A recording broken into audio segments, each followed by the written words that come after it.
Hi, I'm Russell Sturgis. I'm the founder and principal of Western Mindfulness.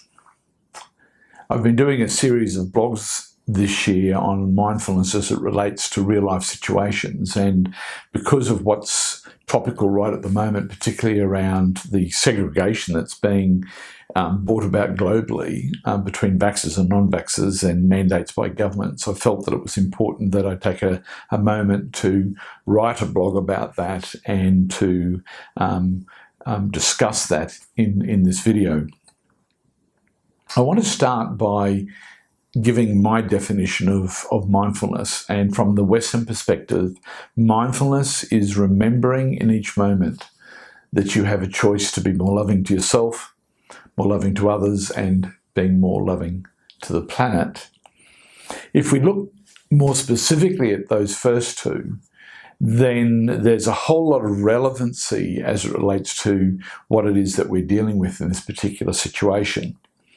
So in terms of being more self-loving, obviously the choice not to have a vaccine, for those people who have chosen not to do that, that stands up as a self-loving choice.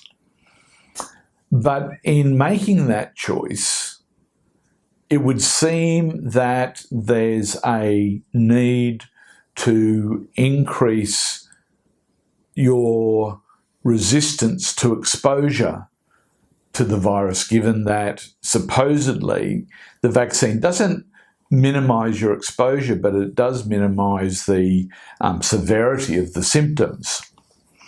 And so I would suggest that if you're making the choice not to be vaccinated, it would go without saying that you're also making the choice to exercise in a regular way, that you're also making the choice to eat food that sustains and helps to boost the immune system, and to avoid eating those foods that compromise that. And we know for a fact that processed foods compromise that. We know for a fact that refined sugars and those sorts of things compromise that. And so becoming much more conscious of diet becomes a really important adjunct to this decision not to be vaccinated.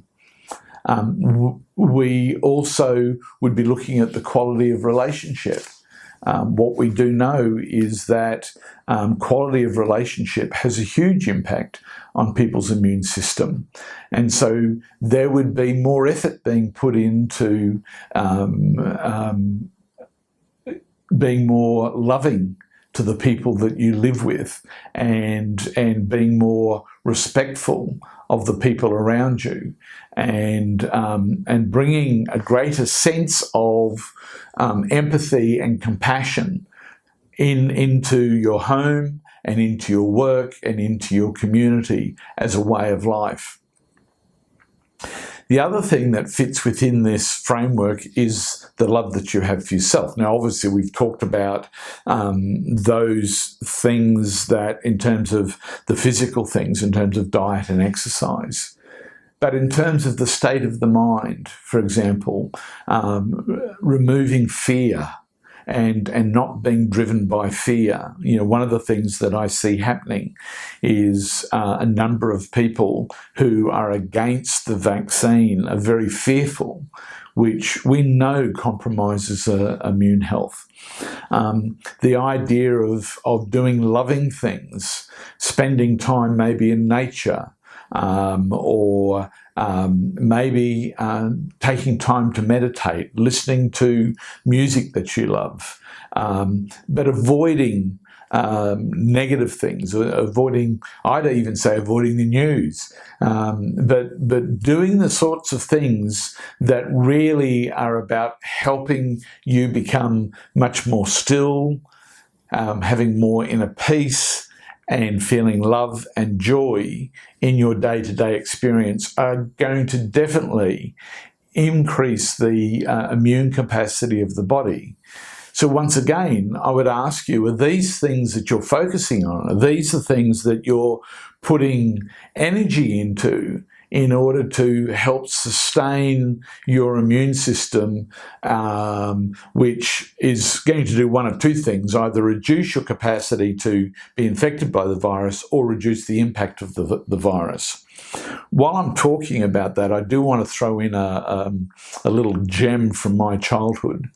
One of the things that I was taught from a very early age in terms of dealing with influenza and viruses is using heat as a way of being able to kill the infection within the body. And the way that I was taught to do that was with hot Epsom salts baths.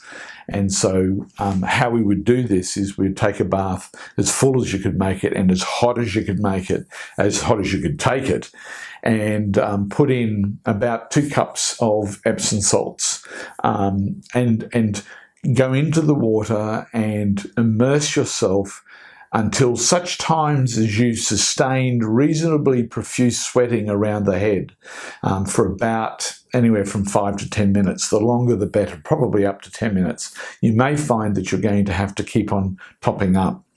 Now, once you've had your once you've had your bath, what you can do is find a winter nightgown, pop it on, hop into bed. You may want to put a towel underneath you or something, because what will happen is you're going to sweat profusely, and so wrap yourself up and put yourself under blankets on a towel, and then let your body go through the process of completing the perspiration, which may even see you going to sleep as it goes through this process. Of course, don't allow yourself to get cold once the sweating has finished.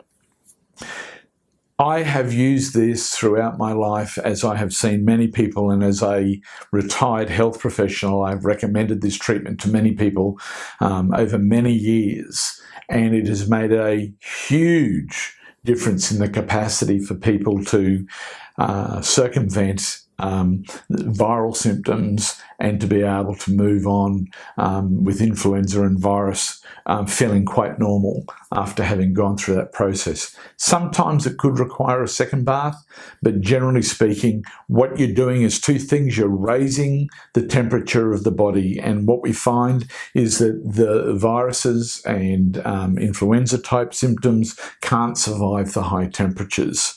The other thing that is happening is that the Epsom salts is a drawing agent, and so it actually causes the body to sweat that much more profusely and has a drawing effect, so that you're pulling waste and toxins out through the skin through perspiration. And I've been in some situations where I've actually seen that result in people having actually quite offensive perspiration coming from all of their body, not just under the armpits, but their whole body sweat being quite offensive as they've gone through that process of eliminating. Anyway, just a little hint in terms of something that you might like to try if you have any of these flu symptoms manifest. For those of you who have had the vaccine, and the thing is that you're still going to be vulnerable, and statistics show at the same level as those people who haven't had the vaccine in terms of getting COVID. The statistics suggest that you're going to have less of a serious response. But guess what?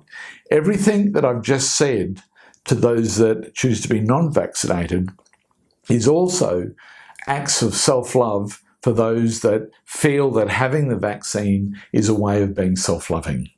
So it's exactly the same remedy in terms of what's required for those of us who are both vaccinated and non-vaccinated for turning up in the world and being loving to ourselves. And by having a commitment to doing all of those things that I talked about, we manifest a love for others, our family, the people we work with, and the people that we come in contact with in our community. There is so much that we can be doing, and I'm just wondering that if we put as much energy into being self-loving, into loving other people, and making choices that reflect those things, as we put into fighting and being fearful and worrying, I just wonder if we wouldn't be able to maybe turn up in the world where these viruses exist, these influenzas exist, but they don't impact on us, that they don't have the ability to spread and don't have serious repercussions in our body, because our bodies have the natural capacity to be able to resist and fight against these infections. This is pretty simple, and I know that there's a whole lot of other elements associated with this, but when it comes to what we can do, we're not victims in this. To some extent we are, but do you know what? There's been victims throughout humanity, and I write about that in the blog in terms of different people that have been victimized. And I like Mahatma Gandhi talking about love force. And I believe that turning up, being mindful of being more loving to yourself and others, is love force. This is what's going to be the thing that's going to make the difference, that's going to stop this virus from being able to continue to pervade the world and have the impact that it's having in the way that it is. It's an interesting time, it's a difficult time, and I hope that you stay safe and well during this period, and that you would give thought to whether or not there's more that you could be doing to be loving to yourself and to others during this time.